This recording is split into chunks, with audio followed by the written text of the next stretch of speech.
जय श्री राम।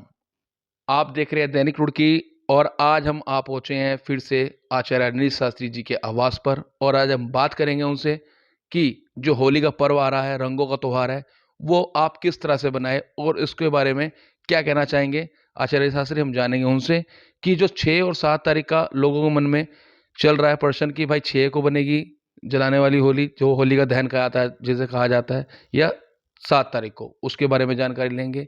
और रंगों के पर्व क्यों बनाया जाता है, उसके पीछे का क्या महत्व है, उस बारे में जानकारी लेंगे आचार्य नील शास्त्री से। तो ज्योतिष आचार्य हमारे आचार्य नील शास्त्री जी हैं, उनसे पूछेंगे। गुरु जी, आपका दैनिक रुड़की में बहुत बहुत स्वागत है। क्या कहना चाहेंगे जो रंगों का पर्व होली से पहले होली का दहन का जो पर्व है 6 और 7 तारीख को लेकर बहुत संशय पैदा हो रही है मन में लोगों के, उसको लेकर। जी, धन्यवाद दीपक जी, राहुल जी और दैनिक रुड़की के जो भी दर्शक हमें देख पा रहे हैं, सभी का बहुत-बहुत स्वागत। जय श्री राम।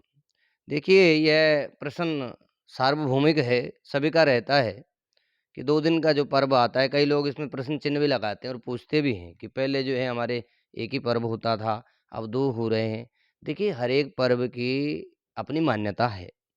और ये बहुत सारी तिथियाँ जो होती हैं सूर्य उदय व्यापिनी होती हैं, कुछ तिथियाँ चंद्र व्यापिनी होती हैं और कई बार जो तिथि जा रही होती है, कई बार सायंकाल में समाप्त हो जाती है, कई बार दोपहर में समाप्त हो जाती है। इस कारण से ये मतभेद बना रहता है कि कौन-सी तिथि ली जाए। इस बार होली पर्व की जहाँ तक आप बात करेंगे होलिका दहन की, 6 तारीख और 7 तारीख को लेकर के लोगों के मन में निश्चित रूप से भ्रम की स्थिति पैदा हो रही है। मैं स्पष्ट करना चाहता हूँ कि 6 तारीख चूँकि होलिका जो दहन है वो पूर्णिमा तिथि पर होती है। भद्रा काल रहित जब हो काल तो उस समय होलिका को दहन किया जाता है।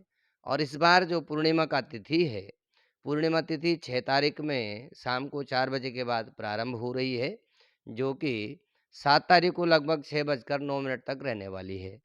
और चूँकि होलिका दहन होता है वो प्रदोष काल में होता है, भद्रा काल रहित हो, उदय तिथि जो है वो 7 तारीख में रहेगी, लेकिन पूर्णिमा तिथि जो आ रही है वो 6 तारीख में आ रही है। इसलिए लोगों में ये प्रश्न उठना स्वाभाविक है, लेकिन मैं बता दूँ उदय तिथि होने के कारण और प्रदोष काल तक जाने के कारण 7 मार्च में ही होलिका दहन किया जाएगा। होलिका दहन का जो शुभ समय है वो लगभग 6 बजकर 24 मिनट से लेकर के 8 बज के 58 मिनट तक श्रेष्ठ काल है। इसमें होलिका दहन किया जा सकता है। समस्त बुराइयों पर अच्छाई की जीत का यह प्रतीक माना जाता है। जिस प्रकार से हिरण्यकश्यप की बहन ने भक्त प्रहलाद को अपने गोद में बिठाकर जलाने का प्रयत्न किया, लेकिन भगवान की भक्ति होने के कारण भगवान की कृपा जब हो जाते, जहाँ पर कृपा राम की हुई, तहाँ पर कृपा करे सब कोई। तो भगवान के अन्य-अन्य भक्त प्रहलाद की रक्षा होने के कारण होलिका दहन हम हर बार करते हैं और इस बार भी होगा। तो बड़े शुभ योगों में हो रहा है। मंगलवार के दिन यह होलिका दहन किया जाएगा और जो होलाष्टक जिसको लेकर कहा जाता है 8 दिन तक जो विभिन्न यातनाएँ भक्त प्रहलाद जी ने सही, वो 27 फरवरी से प्रारंभ हो जाएगा, जो कि किसी भी मांगलिक कार्य के लिए निषेध होता है। 27 फरवरी से लेकर के 7 तारीख तक इसे होलाष्टक कहा जाता है, जिसमें कोई हम शुभ कार्य नहीं करते। मान्यता मानी जाती है कि इन काल में भक्त प्रहलाद को अनेकों कष्ट दिए गए थे। तो आप ये भी देना चाहेंगे होलाष्टक, जैसे गुरुजी ने बताया 27 तारीख से होना शुरू हो जाएगा, 27 तारीख से होलाष्टक, इसमें आप कोई शुभ कार्य नहीं कर सकते। ये भी बहुत महत्वपूर्ण जानकारी आचार्य जी द्वारा दी जा रही है। और इनसे ये भी पूछेंगे कि जो होलिका दहन से अगले दिन जो फाग का दिन है, जिसमें हम होली के रंग खेलते हैं, उसको लेकर वो क्या कहना चाहेंगे सर। देखिए, होलिका दहन एक तो भक्तों की यह उत्सव था, भक्ति की रक्षा हुई, भगवान की कृपा हुई, भक्त की रक्षा हुई। एक तो वो उत्सव है और दूसरा कुछ जो है होलिका के भी भक्त हैं, तो कुछ दुष्ट लोग भी उसमें होते हैं, तो कुछ वो नशे वगैरह में रहते हैं और जो भगवान के भक्त हैं वो फूलों से होली खेलते हैं, वो आपस में अभिवादन करते हैं, आपस में एक दूसरे का सम्मान करते हैं, मिठाइयाँ खिलाते हैं, फूलों से रंग-बिरंगे रंग लगाते हैं। तो भगवान के जो भक्त हैं वो इसी प्रकार से नाच गाना करते हैं, भगवान की भक्ति के मधुर संगीत के द्वारा एक दूसरे का उत्साहवर्धन करते हैं। और जो होलिका के यहाँ हिरण्यकश्यप के भी भक्त हैं कुछ लोग, जो दुष्ट लोग हैं, वो कुछ नशे में, कुछ और अन्य अपराधजनक कार्य करते हैं। तो इसलिए निश्चित रूप से यह जो रंगों का पर्व है, सभी को शुभ हो, सभी को मंगल हो, ऐसी कामना हमारी रहती है और रहेगी।